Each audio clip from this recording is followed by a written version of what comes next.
Today it's about 12:25. We're on our way out to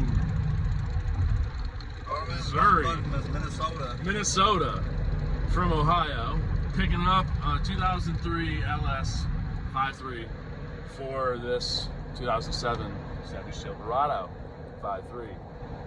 Smoking a little bit, still running like a champ, but almost 200K on it. I think the piston rings are a little worn.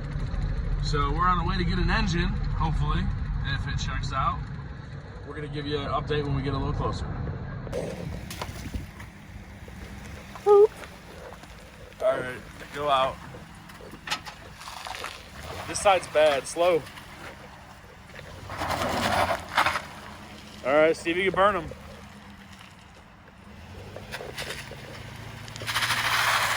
There you go.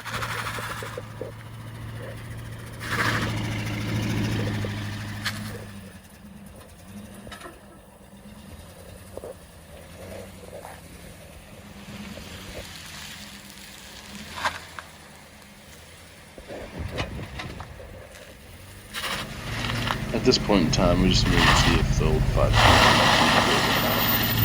it's pretty apparent it did not.